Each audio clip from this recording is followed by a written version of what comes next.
Hi, and welcome to Mrs. PM Reads. Today we are beginning The Great Gatsby by F. Scott Fitzgerald. And I am going to go ahead and I think read them an entire chapter at a time, although the print is really small. All right, The Great Gatsby, Chapter 1. In my younger and more vulnerable years, my father gave me some advice that I've been turning over in my mind ever since then. Whenever you feel like criticizing someone, he told me, just remember that all the people in this world haven't had the advantages that you've had. He didn't say any more, but we've always been unusually communicative in a reserved way. And I understood that he meant a great deal more than that. In consequence, I'm inclined to reserve all judgments, a habit that has opened up many curious natures to me and also made me the victim of not a few veteran bores. The abnormal mind is quick to detect and attach itself to this quality when it appears in a normal person. And so it came about that in college, I was unjustly accused of being a politician because I was privy to the secret griefs of wild, unknown men. Most of the confidences were unsought. Frequently, I have feigned sleep, preoccupation, or a hostile levity when I realized by some unmistakable sign that an intimate revelation was quivering on the horizon. For the intimate revelations of young men, or at least the terms in which they express them, are usually plagiaristic and marred by obvious suppressions. Reserving judgment is a matter of infinite hope. I'm still a little afraid of missing something if I forget that, as my father snobbishly suggested. And I snobbishly repeat, a sense of the fundamental decencies is parceled out unequally at birth. And after boasting this way of my tolerance, I came to the admission that it has a limit.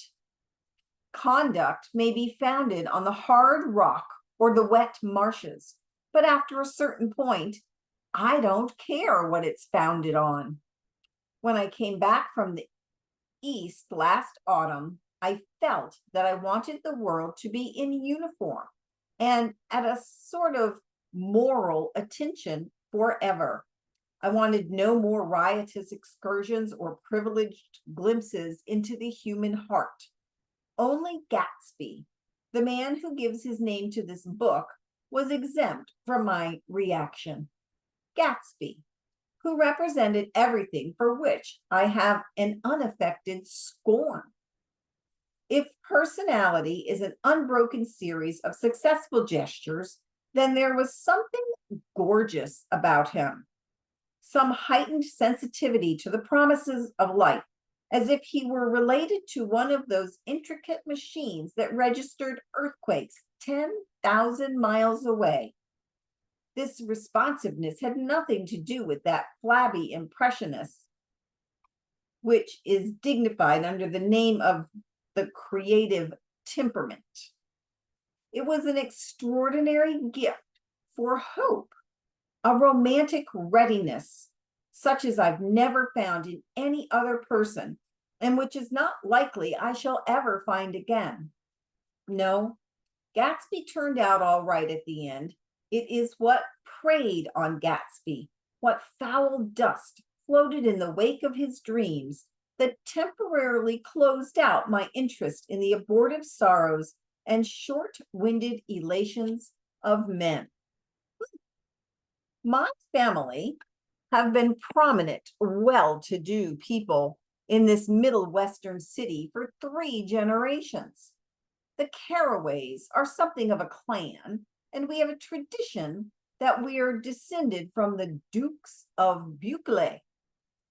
But the actual founder of my line was my grandfather's brother, who came here in 51, sent a substitute to the Civil War, and started the wholesale hardware business that my father carries on today. I never saw this great uncle, but I'm supposed to look like him with special reference. Sorry, I'm going to see if I can bring the light closer. With special reference to the rather hard boiled painting that hangs in my father's office. I graduated from New Haven in 1915, just a quarter of a century after my father. And a little later, I participated in that delayed Teutonic migration known as the Great War. I enjoyed the counter raids so thoroughly that I came back restless. Instead of being the warm center of the world, the Middle West now seemed like the ragged edge of the universe. So I decided to go east and learn the bonds of business. Everybody I knew was in the bond business, so I suppose it could support one more single man. All my aunts and uncles talked it over as if they were choosing a prep school for me, and finally said, "Why, yeah, yes," with very grave, hesitant faces. Father agreed to finance me for a year, and after various delays, I came east, permanently, I thought, in the spring of 22. The practical thing was to find rooms in the city, but it was a warm season, and I had just left the country of wide lawns and friendly trees. So when a young man at the office suggested that we take a house together in a commuting town, it sounded like a great idea. He found the house, a weather-beaten cardboard bungalow, at $80 a month. $80 a month. Wow. He found the house. Oh, I already said that. Sorry. But at the last minute, the firm ordered him to Washington, and I went out to the country alone. I had a dog. At least I had him for a few days until he ran away. And an old Dodge and a Finnish woman, Finnish like from Finland, who made my bed and cooked breakfast and muttered Finnish wisdom to herself over the electric stove. It was lonely for a day or two until one morning, some man, more recently arrived than I, stopped me on the road. "How do you get to West Egg Village?" he asked helplessly. I told him, and as I walked on, I was lonely no longer. I was a guide, a pathfinder, an original settler. He had casually conferred on me the freedom of the neighborhood. And so, with the sunshine and the great bursts of leaves growing on trees, just as things grow in fast movies, I had that familiar conviction that life was beginning over again with the summer. There was so much to read, for one thing, and so much fine health to be pulled down out of the young, breath-giving air.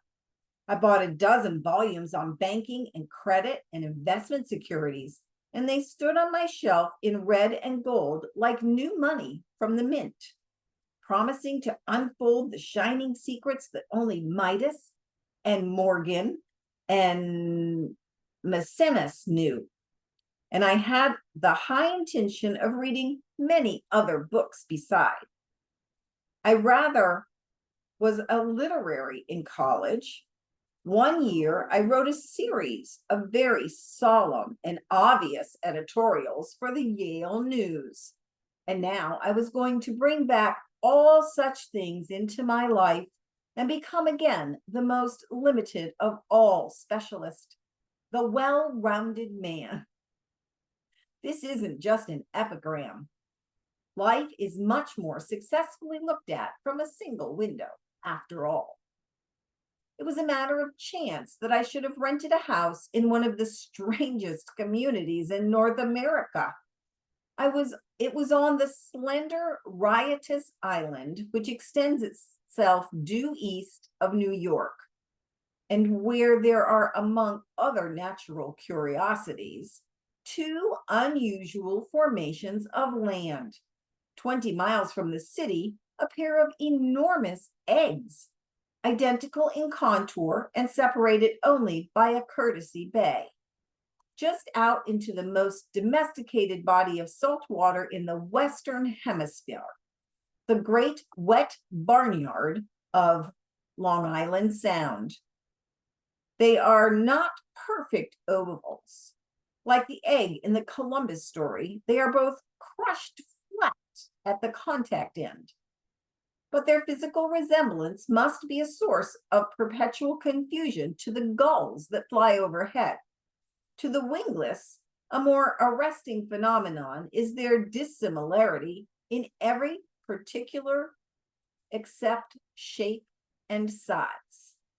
I live at West Egg, the less fashionable of the two, though this is a most superficial tag to express the bizarre and not a little sinister contrast between them.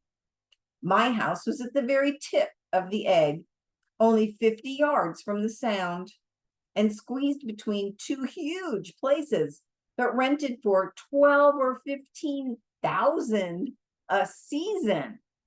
Boy, that's a lot in 1922. The one on my right was a colossal affair by any standard. It was a factual imitation of some Hotel de Ville in Normandy, with a tower on one side, spanking new under a thin beard of raw ivy, and a marble swimming pool, and more than 40 acres of lawn and garden. It was Gatsby's mansion.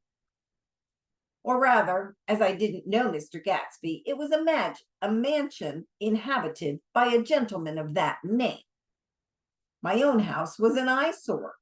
It was a small eyesore, and it had been overlooked, so I had a view of the water, a partial view of my neighbor's lawn, and the consoling proximity of millionaires, all for $80 a month. Across the Courtesy Bay, the white palaces of fashionable East Egg glittered along the water, and the history of the summer really begins on the evening I drove over there to have dinner with the Tom Buchanans. Daisy was my second cousin once removed, and I'd known Tom in college. And just after the war, I spent 2 days with them in Chicago. Her husband, among various physical accomplishments, had been one of the most powerful ends that ever played football at New Haven. A national figure in one way, one of those men who reached such an acute limited excellence at 21 that everything afterward savors of anticlimax. His family were enormously wealthy. Even in college, his freedom with money was a matter for reproach. But now he left Chicago and come east in a fashion that rather took your breath away.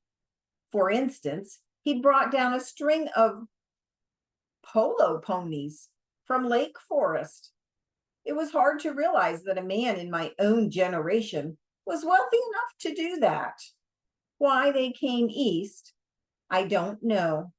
They had spent a year in France for no particular reason, and then drifted here and there unrestfully, wherever people played polo and were rich together.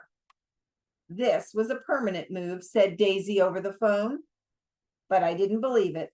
I had no sight into Daisy's heart, but I felt that Tom would drift on, forever seeking, a little wistfully, for the dramatic turbulence of some irrecoverable football game. And so it happened that on the warm, windy evening, I drove over to East Egg to see two old friends whom I scarcely knew at all. Their house was even more elaborate than I expected. A cheerful red and white Georgian colonial mansion overlooking the bay. The lawn started at the beach and ran toward the front door for a quarter of a mile, jumping over sundials and brick walks and burning gardens. Finally, when it reached the house, drifting up the side in bright vines as though from the momentum of its run. The front was broken by a line of French windows, glowing now with reflected gold and wide open to the warm, windy afternoon, and Tom Buchanan, in riding clothes, was standing with his legs apart on the front porch. He had changed since his New Haven years. Now he was a sturdy, straw-haired man of 30, with a rather hard mouth and supercilious manner. Two shining, arrogant eyes had established dominance over his face and gave him the appearance of always leaning aggressively forward. Not even the effeminate swank of his riding clothes could hide the enormous power of that body. He seemed to fill those glistening boots until he strained the top of the lacing, and you could see a great pack of muscle shifting when his shoulder moved under his thin coat. It was a body capable of enormous leverage, a cruel body. His speaking voice, a gruff, husky tenor, added to the impression of fractiousness he conveyed. There was a touch of paternal contempt in it, even toward people he liked, and there were men at New Haven who had hated his guts.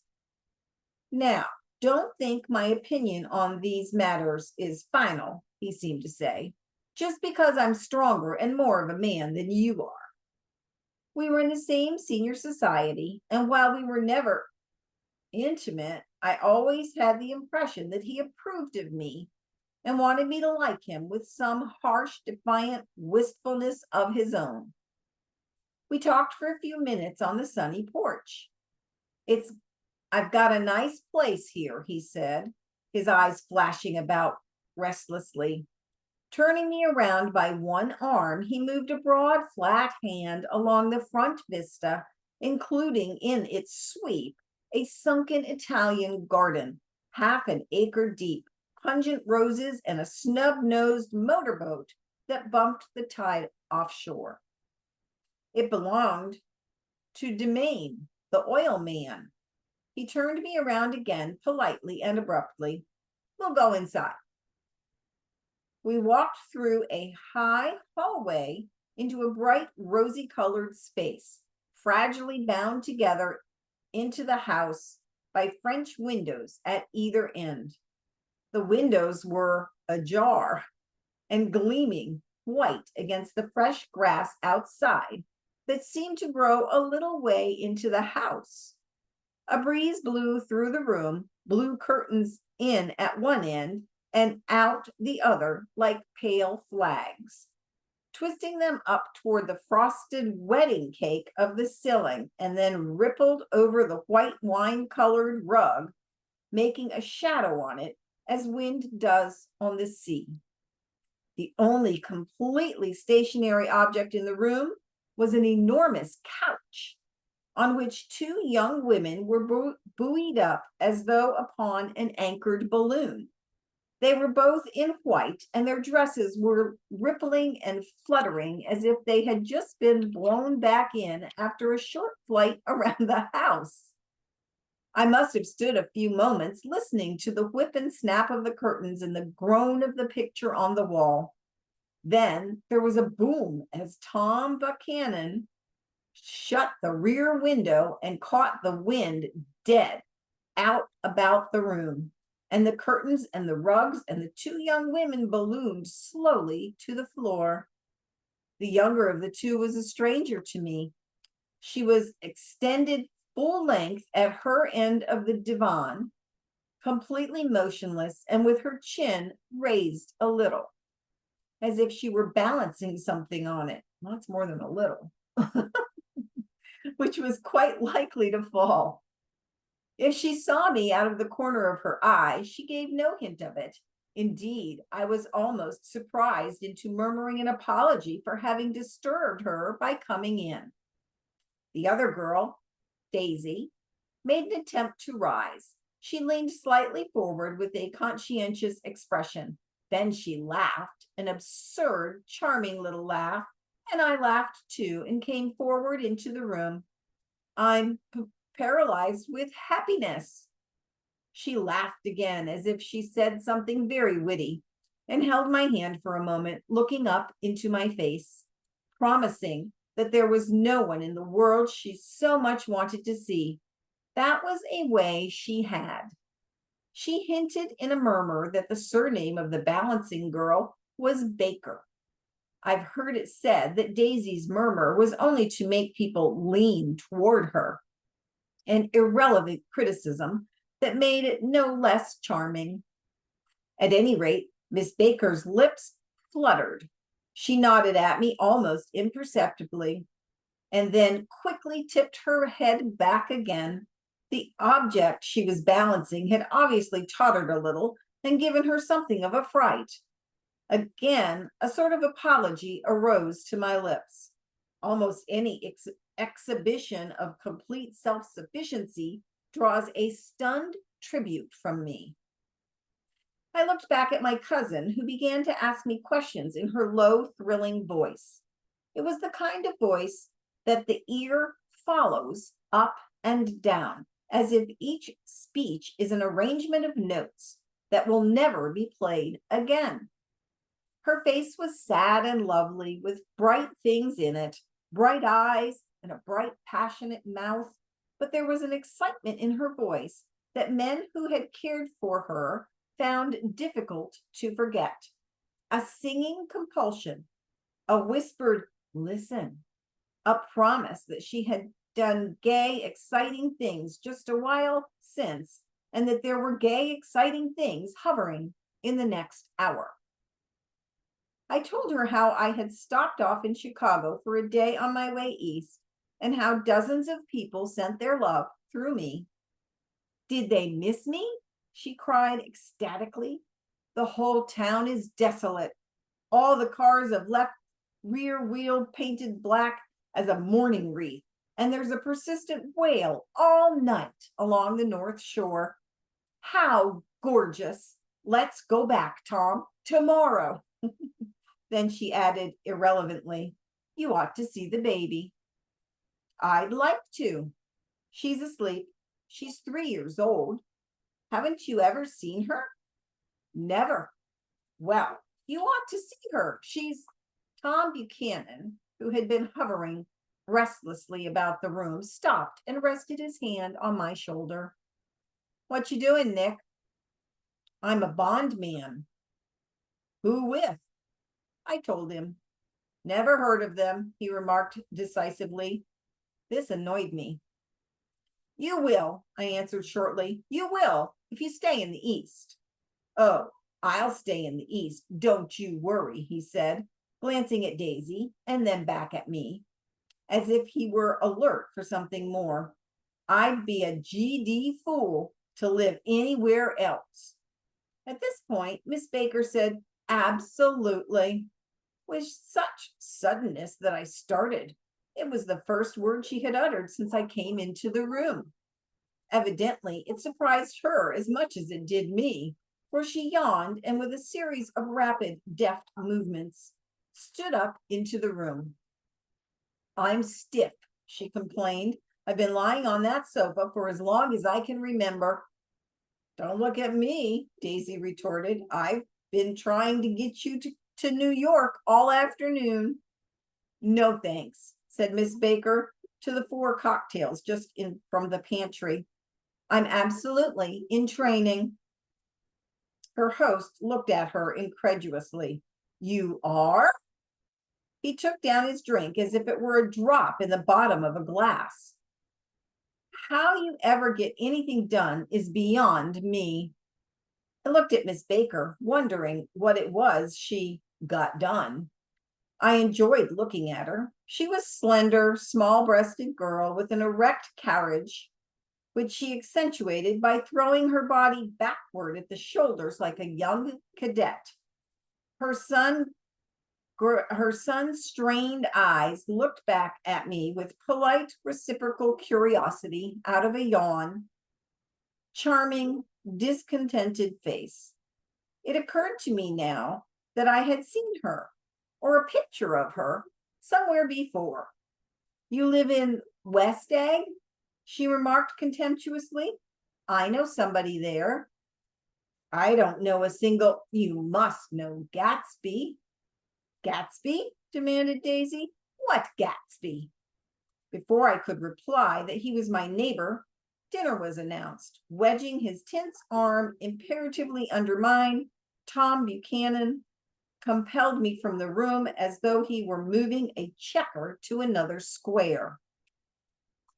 Slenderly, languidly, their hands set lightly on their hips, the two young women preceded us out onto a rosy-colored porch, open toward the sunset, where 4 candles flickered on the table in the diminished wind.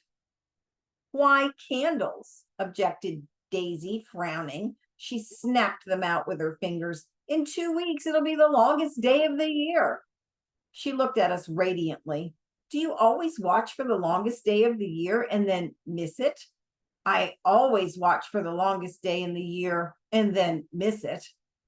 We ought to plan something, yawned Miss Baker, sitting down at the table as if she were getting into bed. Wow, we might have to go not every chapter. This is getting long. We'll finish chapter 1 and then we'll reevaluate how the rest go. All right, said Daisy. What'll we plan? She turned to me helplessly. What do people plan? Before I could answer, her eyes fastened with an odd expression on her little finger. Look, she complained. I heard it. We all looked. The knuckle was black and blue. You did it, Tom, she said accusingly. I know you didn't mean to, but you did do it. That's what I get for marrying a brute of a man, a great big hulking physical specimen of a, I hate that word, hulking, objected Tom crossly, even in kidding.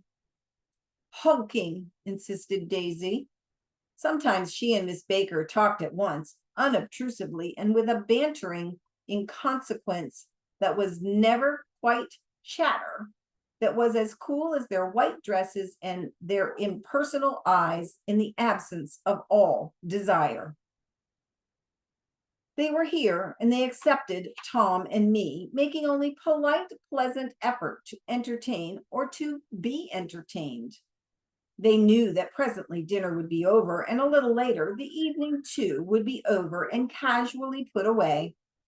It was sharply different from the West, where an evening was hurried from phase to phase towards its close, in a continually disappointed anticipation, or else in sheer nervous dread of the moment itself. You make me feel uncivilized, Daisy, I confessed on my second glass of corky, but rather impressive claret.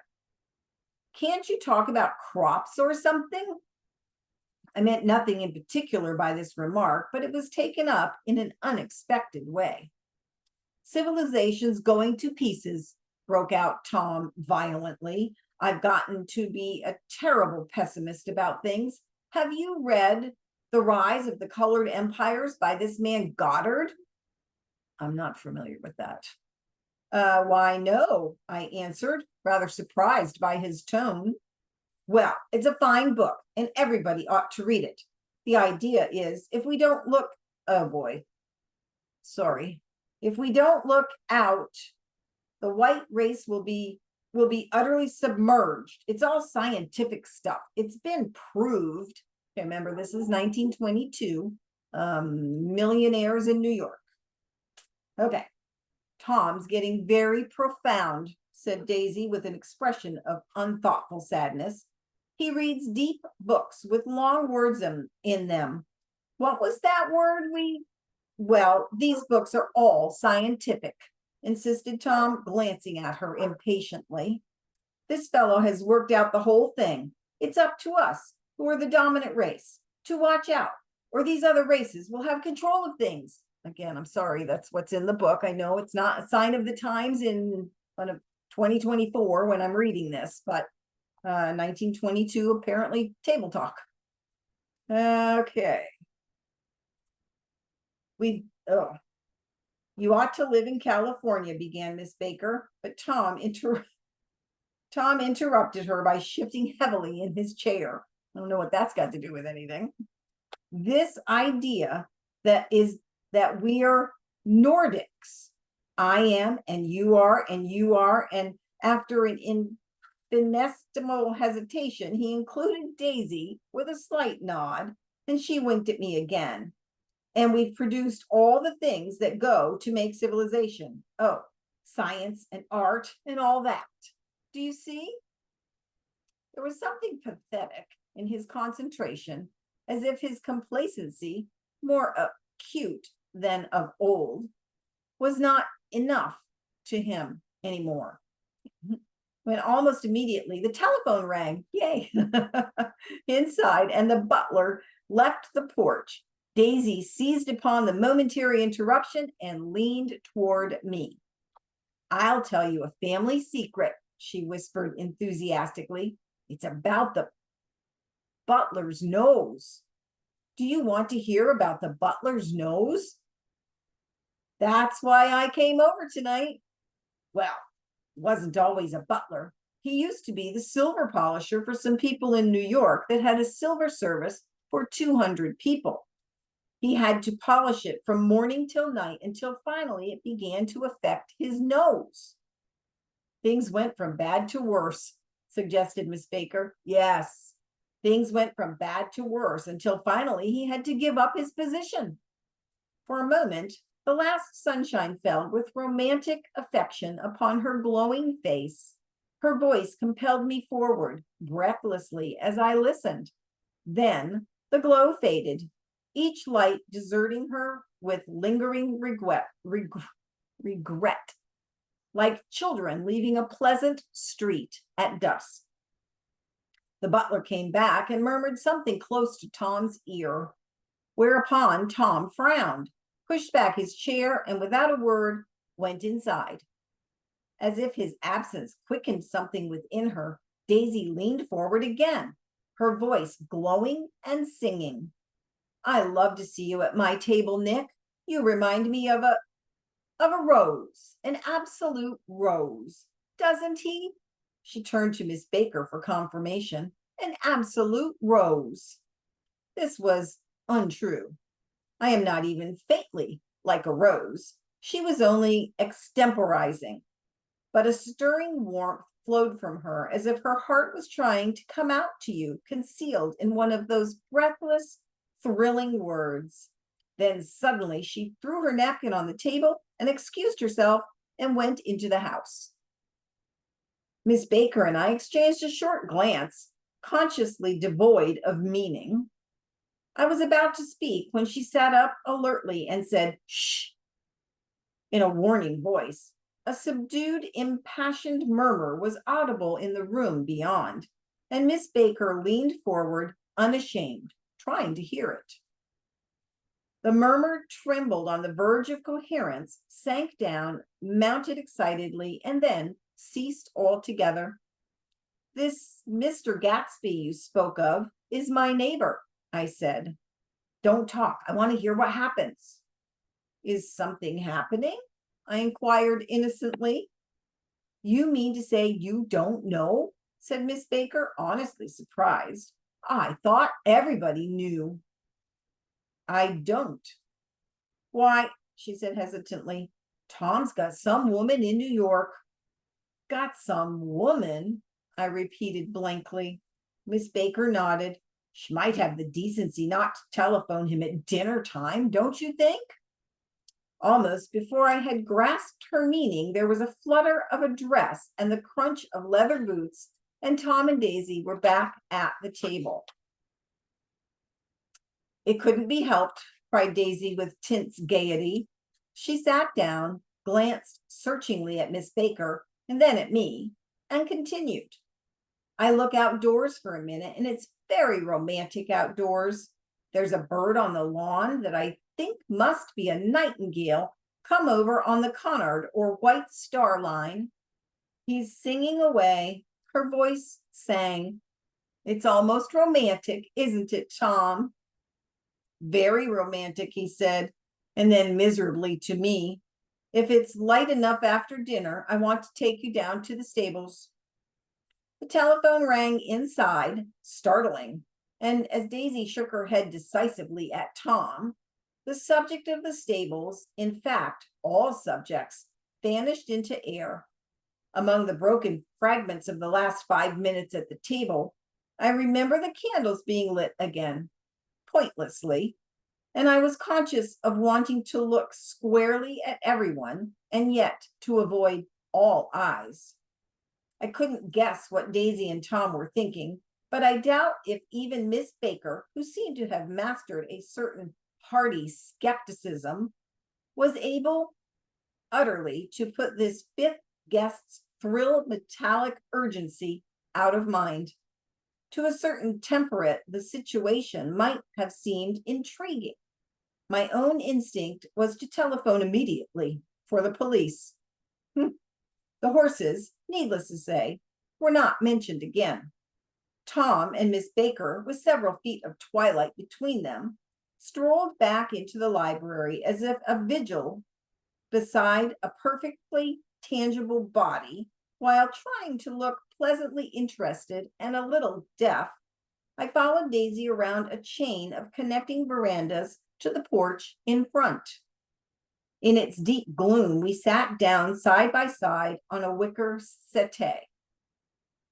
Daisy took her face in her hands as if feeling its lovely shape, and her eyes moved gradually out into the velvet dark. I saw that turbulent emotions possessed her, so I asked what I thought would be some sedative questions about her little girl. We don't know each other very well, Nick, she said suddenly, even if we're cousins. You didn't come to my wedding. I wasn't back from the war. That's true, she hesitated. Well, I've had a very bad time, Nick, and I'm pretty cynical about everything. Evidently, she had reason to be. I waited, but she didn't say any more, and after a moment, I tried rather to return feebly to the subject of her daughter. I suppose she talks and eats and everything. Oh, yes, she looked at me absently. Listen, Nick, let me tell you what I said when she was born. Would you like to hear it? Very much. It'll show you how I've gotten to feel about things. Well, she was less than an hour old, and Tom was God knows where. I woke up out of the ether, an utterly abandoned feeling, and asked the nurse right away if it was a boy or a girl. She told me it was a girl, and so I turned my head away and wept. All right, she said. I'm glad it's a girl, and I hope she'll be a fool. That's the best thing a girl can be in this world, a beautiful little fool. Wow. Okay, and remember again, this is 1922. You see, I think everything's terrible anyhow, she went on in a convinced way. Everybody thinks so, the most advanced people, and I know. I've been everywhere and seen everything and done everything. Her eyes flashed around her in a defiant way, rather like Tom's, and she laughed with thrilling scorn. Sophisticated! God, I'm sophisticated! The instant her voice broke off, ceasing to compel my attention, my belief, I felt the basic insincerity of what she had said. It made me uneasy, as though the whole evening had been a trick of some sort to exact a contributory emotion from me.